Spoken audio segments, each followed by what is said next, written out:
We're back live in Studio 6A on the UT campus talking about more, better learning for the Austin area. Felicia, since your structure has been created, your STEAM class, what sort of carryover have you seen between the innovative or out-of-the-box stuff that you're trying to do back into the regular classroom? Are you seeing movement? Yes, definitely. I work with the other teachers at my school very closely with what they're doing in their classrooms and how I can enhance the learning that they're doing already.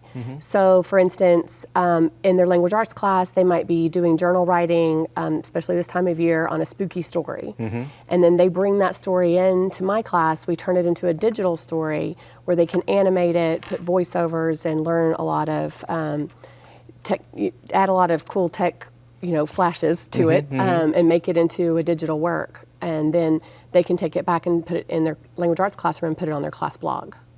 Neat. So that's just an example of one of the many ways we work together. So Temp, in a similar vein, you're equipping kids with a kind of toolkit.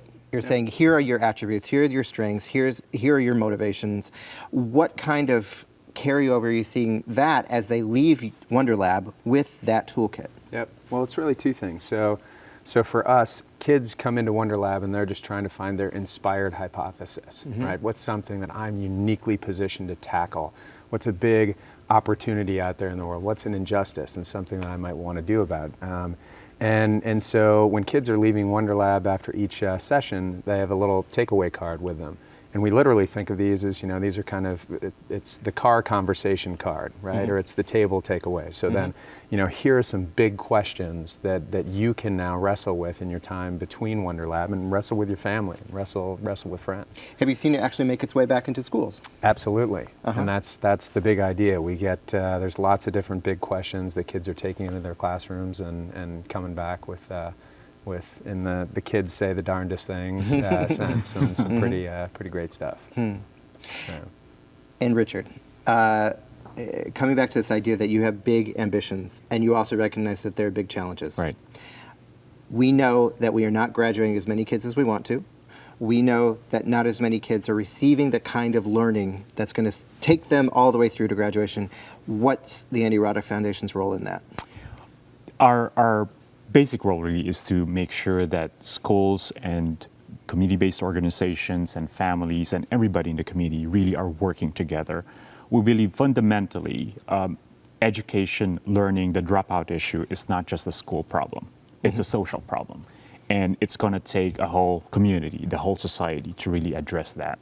So our vision is to really, by providing expanded opportunities for young people to be learning and thriving and succeeding, all of us really have to exert some effort, even the students themselves, that this is not just, one-off kind of opportunities, but really focusing on what's the seamless network of supports we can provide to every student, especially here in Austin, especially in East Austin, where a lot of programs are lacking. There's no shortage of high-quality programs, but the challenge right now is access to these programs.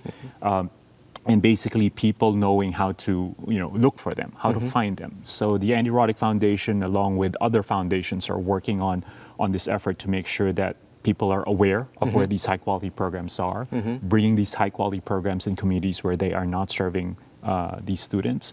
And the students themselves basically have access to all of these opportunities. And for people, the community at large, to have opportunities to either volunteer, to contribute, or to be part of a larger effort. So in a way, we could say that the Andy Roddick Foundation and logo, that's a shorthand for access to information. Exactly. That's where you should look. Exactly. Temp, where can we find you? WonderLabLearning.com. And then our physical learning lab is right on West Avenue, in between 12th and 11th Streets. And you have an event coming up. We do. We're launching a fall offering workshop for kids, Invent It or Improve It. What's the date and time? It's going to be, it kicks off on Saturday, October 11th, but it'll be for the 8 consecutive weeks from 9 a.m. to noon. Super, super. And Felicia will find you Monday through Friday at UT Elementary That's School. That's right, in East Austin on 6th Street. Fabulous. I want to thank all three of you for this conversation. It's really been enlivening. We are thrilled to have you here, and now we kick it back to Kennedy, our student reporting lab correspondent. Thanks, Ben. Before classes start in August, some students return to school to start marching band practice. KLRU's documentary series, Arts in Context, followed the Aikens High School Band as it prepared for the UIL competition. Find it by visiting klru.org/American Graduate.